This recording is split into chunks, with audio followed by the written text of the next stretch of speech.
Welcome to this interview series ahead of Big Data and AI World on the 6th and 7th of March at Excel London. I'm Stuart Crowley, editor of Techorati.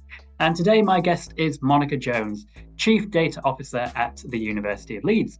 Monica will appear at Big Data and AI World in March, but today we're going to go back in time and talk about 3 significant years of Monica's life that shaped her life and career. So welcome to this interview series, Monica.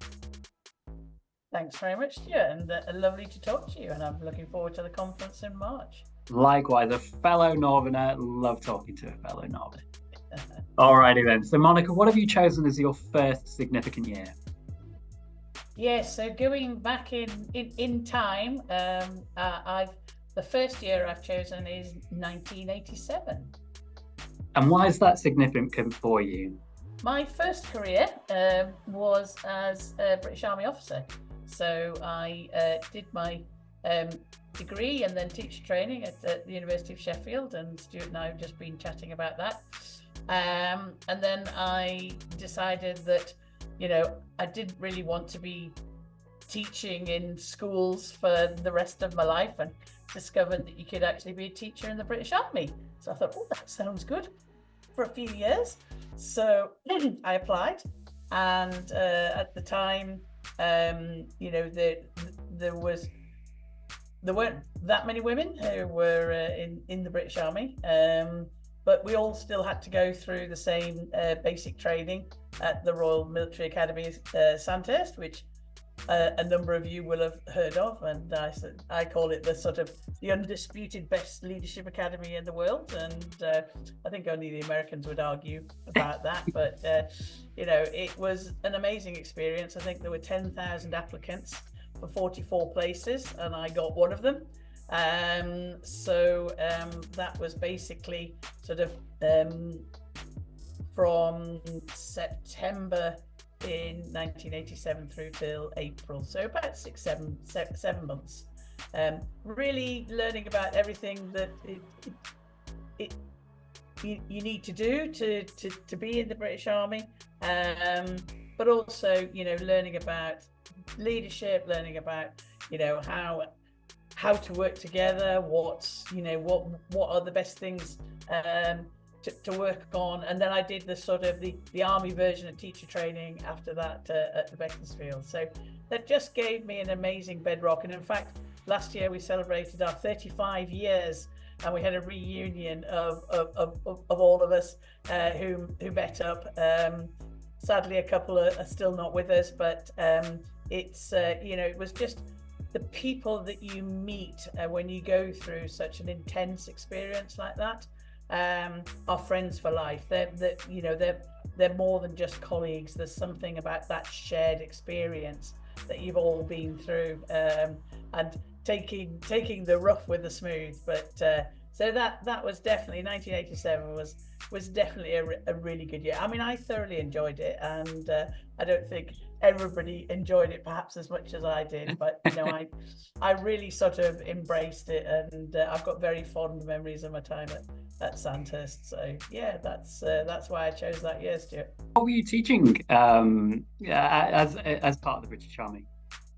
Yeah, so I mean, I'm qualified as a chemistry teacher, so but I didn't teach chemistry and biology in the army. So the Royal Army Educational Corps is essentially an all-officer corps, and there are a number of things that happens, because if you're not in war, then essentially you're training and educating people. There's a lot of downtime, but predominantly we would teach perhaps junior soldiers apprenticeships coming into the army. If you're below 18, and certainly at that time, then 20% of your time had to be education. So as junior officers, we essentially covered everything from map reading, leadership, army health, to the army in the contemporary world, really to try and explain why the army's deployed in certain places, a bit of the history and the background, and then basically just reading and writing. Because certainly a lot of young lads in particular who joined the army hadn't necessarily had the most formal of educations, and nicked off school, and suddenly they found actually an environment where they really thrived, and it was a second chance for them, and that's hugely rewarding as a teacher. And then as people progress through their careers, so in order from being a corporal to becoming a sergeant, you had to do promotion exams, and the same from being a staff sergeant to a warrant officer.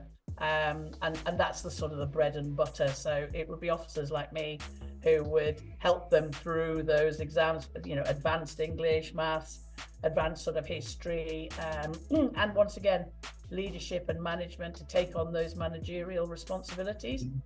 And then you can specialize either in sort of military history or in languages. Obviously, when we're deploying people across the world, you need to be able to speak to the locals. So that's another part. And the Defence School of Languages at the time was based at Beaconsfield in Buckinghamshire. And then the whole sort of area of training support. So that's where I sort of specialised in training support. And I went to the Royal Military College of Science at Shrivenham, did a postgraduate year there in advanced information systems, and that essentially is how I got into IT. So that was in 1997, and then I sort of used those skills throughout the rest of my time, and that sort of probably segues nicely into the next year that I'm sort of going to choose. But I don't know if there was anything more you wanted to ask. Yeah, how did it feel to be one of very few women? And secondly, obviously the technology industry and a lot of other industries as well have some discrepancies when it comes to gender balance in terms of positions of significant key decision makers, that sort of level.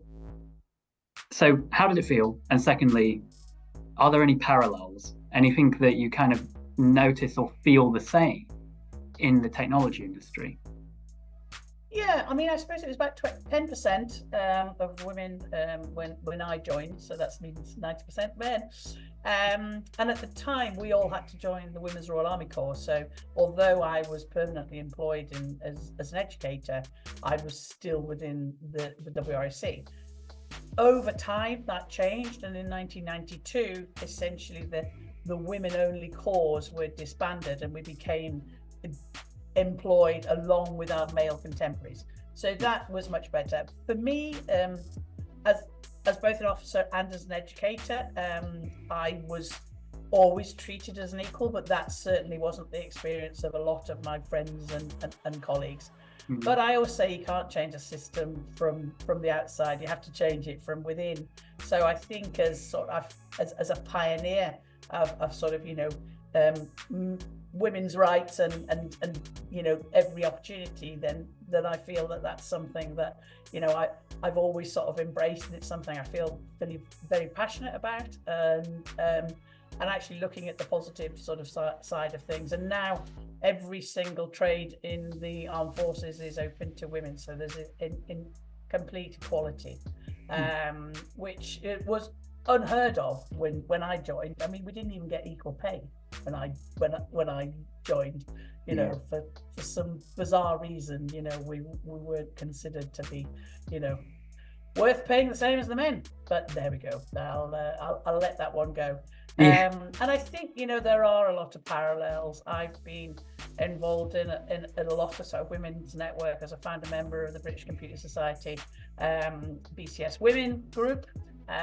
When we set that up, more recently, I've been, heavily involved with the Women in Data Network, and in fact, the day after the conference in March, we'll all be convening in the O2 for the annual Women in Data flagship event. And there's still only about 20% women in data and in tech. And that's just it's not right, it's not acceptable. There are whole reasons why it happens, but I'm a qualified exec coach and mentor, and so I do a lot of coaching and mentoring of other women to try and help them to actually break through those glass ceilings that still exist, particularly women in sort of mid-career point where family pressures and all of the other sort of work-life balance elements tend to slow down women's careers, being able to, help people to look at what the opportunities are and to explain sort of, what I've done and how I've managed to sort of further my career to getting to the point where, I'm a CDO, I think really helps, because if you can't see what, somebody like you, how can you aspire to get to that position? So that's always been something that I've really advocated and feel very proud of, really. Of course, on the 8th, it's International Women's Day, correct? Women's Day, yeah. And of course, it's very well placed and well timed to celebrate women in the technology industry, and just how much of a difference women can make to a department, to a company, from sharing that diverse perspective, because we all do come from those different perspectives. And I think especially, as you probably know, with data and quality data needs to have diverse perspectives from all backgrounds. So let's move. Yeah, well, and it isn't really a diversity thing. We're 50% of the population. Yeah. It should be 50-50. Yeah.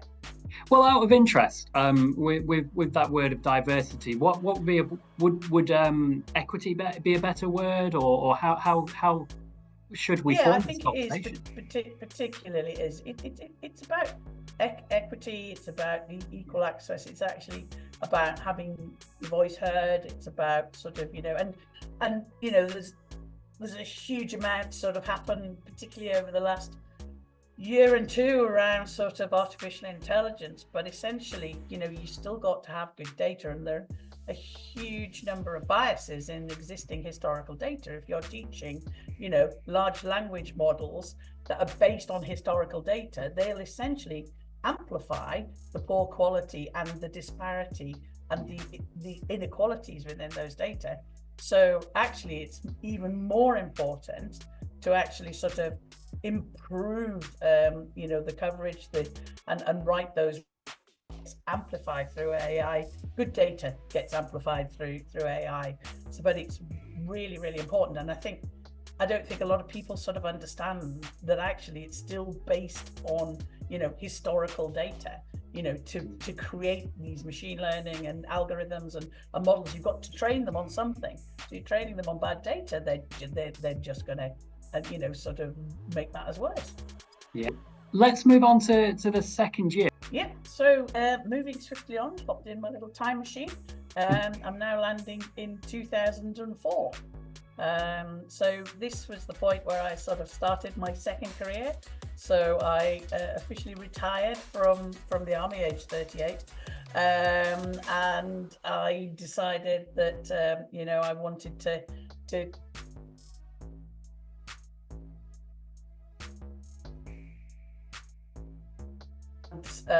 I've worked in a variety of roles in the NHS. I started working in cancer research, actually, in Leeds. I was based at Cookridge Hospital, which doesn't exist anymore, which is a tertiary referral hospital, just in the lovely leafy sort of glades of the north of Leeds that used to be an old TB convalescent hospital. So actually, it was a very nice place for a cancer hospital for people who were going through a very hard time. So that's where I sort of started. I then sort of moved on to using more of my sort of data and information sort of knowledge. Worked at the NHS Information Centre, also in Leeds, which was the precursor to NHS Digital, and I ran the National Dataset Service there and became head of architecture and standards. So really sort of moved much more into the data and enterprise architecture. So and then did a variety of other roles, culminating in finally being the CIO at Rotherham Foundation Trust, because I also said you can't really say you've worked in the NHS unless you've been in the front line and worked at an acute trust. It's a bit like sort of in the armed forces, you've got to have the battle scars. but very much focusing on improving patient outcomes, saving lives, and that there are a lot of similarities between the armed forces and the NHS. That real feeling of esprit de corps and actually being part. And we saw that throughout the global pandemic. That real sense of belonging and sense of duty, and and how we really needed to sort of pull together and get to a better place. So I thoroughly enjoyed my time working in the NHS, and it still is very much at the core of what I sort of do now. Yeah. So what would you say is one of the biggest challenges that you did face? I lived through the interesting experience that was the National Programme for IT. Once a generation, you're probably too young to know but from 2003 for 10 years, there was a huge investment, and it came under a lot of fire. And NHS Connected for Health, which was sort of the sister organisation to the NHS Information Centre, was essentially the vehicle for trying to really massively sort of upgrade the IT and the systems within the NHS. Some things were successful. There were a lot of things that weren't as successful, but certainly at the NHS Information Centre, regardless of whether the systems were any good, we still had to report the data. I mean, we're a national statistical organisation, so there were a lot of challenges in terms of getting, effective and timely data in order to be able to have evidence base and be able to make those data-driven sort of decisions. So, I mean, that really has been a challenge throughout the whole of my career, but particularly throughout the sort of the NHS. And we're still tackling some of those things now. The particularly around the timeliness, and we can come on to that when I sort of choose my third year. But it's I think that was probably the experience. But that's, once again, that's not a reason to give up. It's not a reason to to not try harder. And I've certainly learned a lot about the ways to bring people together and actually to demonstrate the importance of good data quality and capturing it at the point of care correctly. So moving away from huge big buff coloured folders in trolleys being wheeled around hospitals, and actually using electronic systems. And we use that for so much of our lives, we don't even think about it, and the interoperability sort of between systems. And until recently, I think a lot of people were really surprised at how those systems between the GP practice and primary care to the hospital and secondary care to community services to mental health services just didn't join up. So that has been definitely an area of challenge and frustration, but we've made massive progress over the last 20 years. It has really improved. But I'm a data standards girl. I believe that you can't have quality without standards, and actually you need to embed that right at the front line, and then that cascades through the system. So once you've got good quality data for direct care to help people get better, you can then population health management for improving services for the population as a whole, for cohorts of patients, identifying where there are needs, where people perhaps, you've got groups of people who are more deprived than others and haven't got access to NHS and social care sort of services, and having the data to be able to support that for quality improvement, and then ultimately for research, for pushing the boundaries forward, for innovation, for research, for bringing in new medicines, and and actually sort of being able to take that forward. It all starts with it being captured correctly at the front end, and that pipeline comes all the way through. Do you keep an eye on what the NHS is up to now? Obviously, you're not within it, but do you keep an eye on certain things that they make progress on? Yeah, well, so although I'm now employed by the University of Leeds as the Chief Data Officer, I'm still heavily involved with Health Data Research UK, which is the National Institute for Health Data Science. So I'm the National Strategic Lead for data standards for HDI UK, a role that I started in April this year, but I'd already been an associate director. So one day a week, I'm seconded to HDI UK. So yeah, I'm still very much sort of in that kind of, influencing sort of position, and I get the best of both worlds, really. I get to keep going with that sort of healthcare sort of drive, as well as actually more on the sort of the education and research side of things, and being a CDO at a Russell Group University, and with 40,000 students and 9,000 staff, it's great, and it's a great sort of challenge. But I've got a nice sort of balance between the two. What do you think the NHS needs next in 2024? As ever, it always needs more funding and investment. We definitely need to invest in staff, particularly nurses. Nurses make up 80% of the workforce of the NHS, and 90% of nurses are women. So recognizing, that actually the NHS would not work without nurses and without women.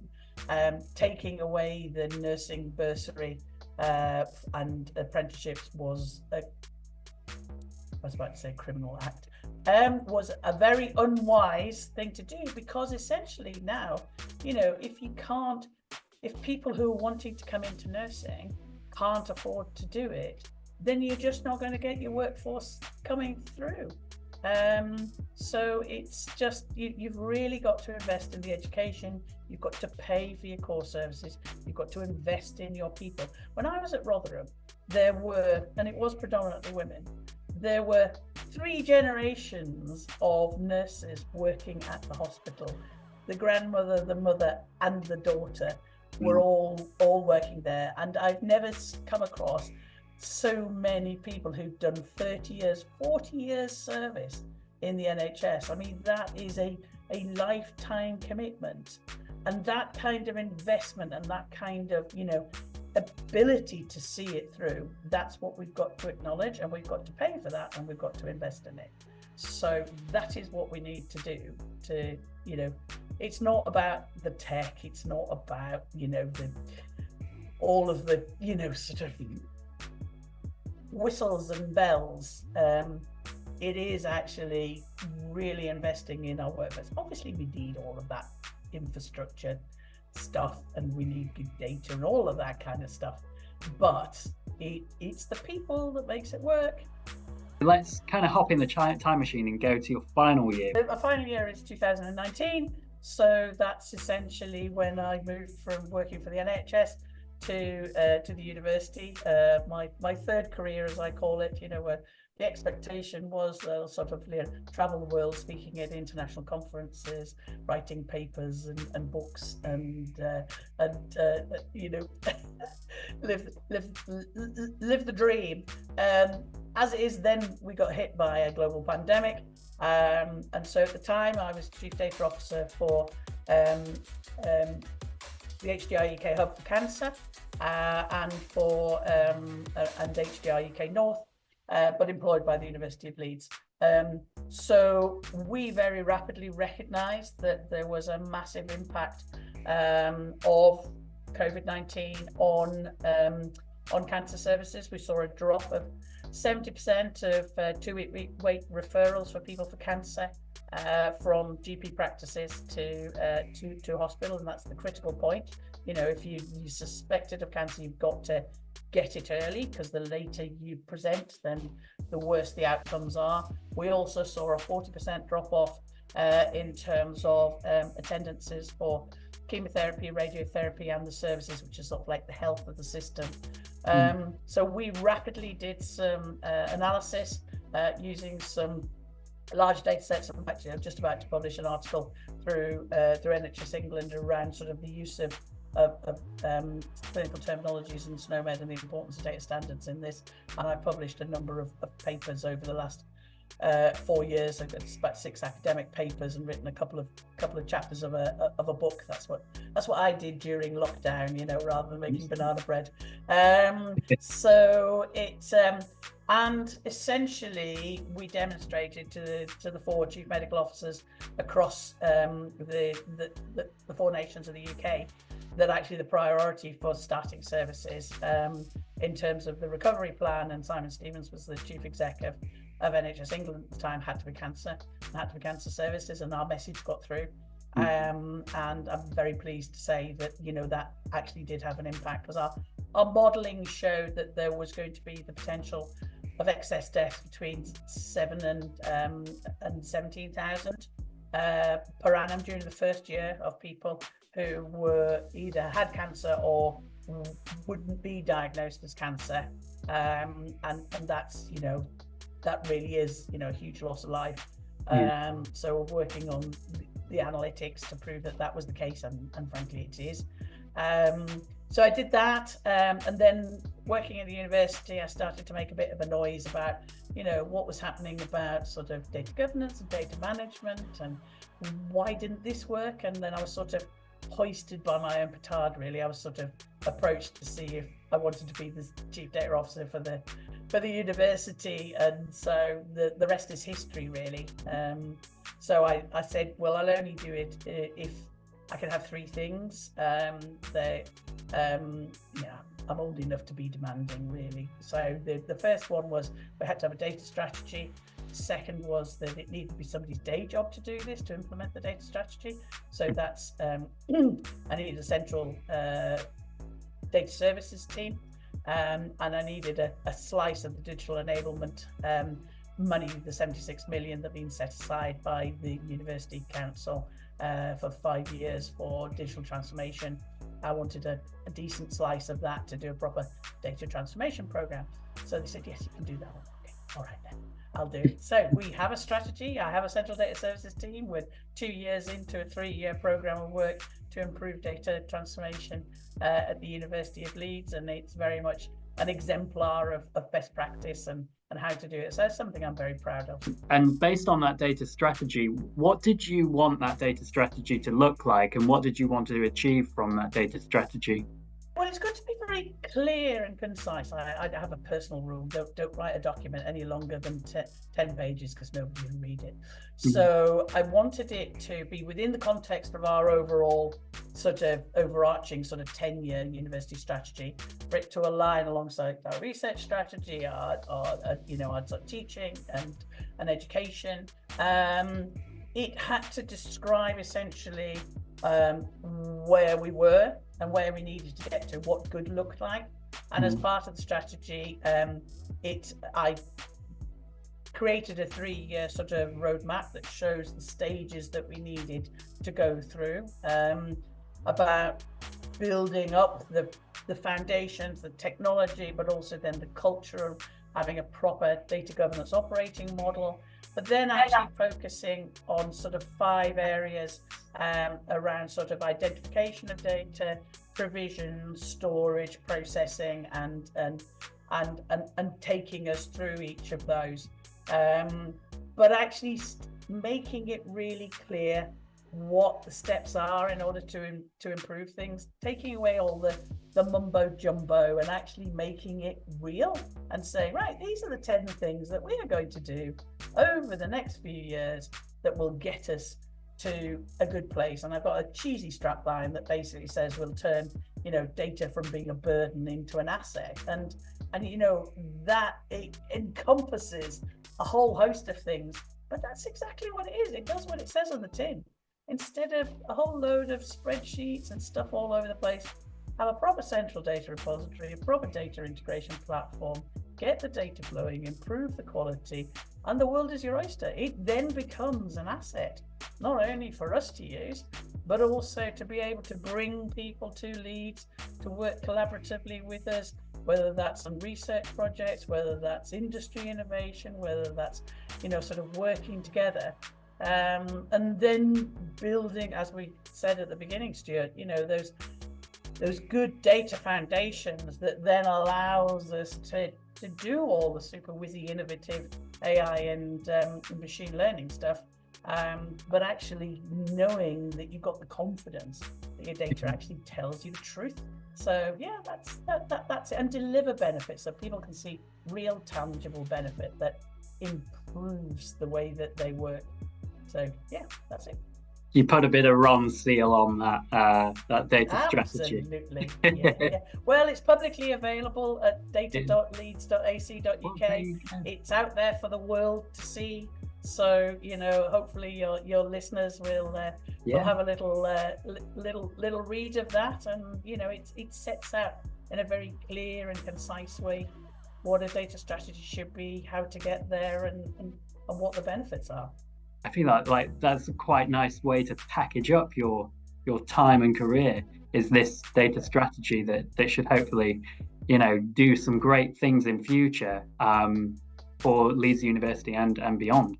That's why I chose those 3 years, because they are the key milestones. They're the sort of the 3 parts of my trinity, really, that as you eloquently described, brings all of that knowledge and wisdom together. And I've sort of come full circle now. I feel that I'm at the stage of my life where I want to impart my knowledge and wisdom and my experience, and all the the mistakes and the battle scars and the if you're doing that, I wouldn't do that, this is how it can go wrong.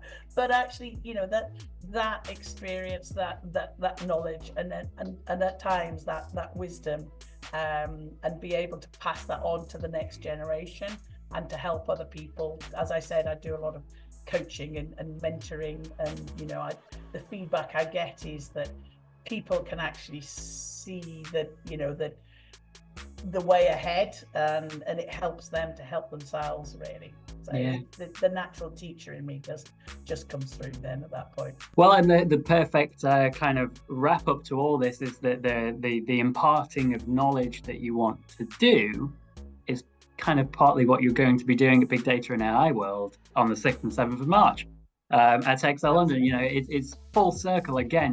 Now we're in 2024, and this is another opportunity of many for you to continue imparting that knowledge. So I think on that note, thank you so much for taking the time, Monica. And also, I'm looking forward to seeing you in March at the event. That's brilliant. Thanks very much, Stuart. My pleasure. See you soon.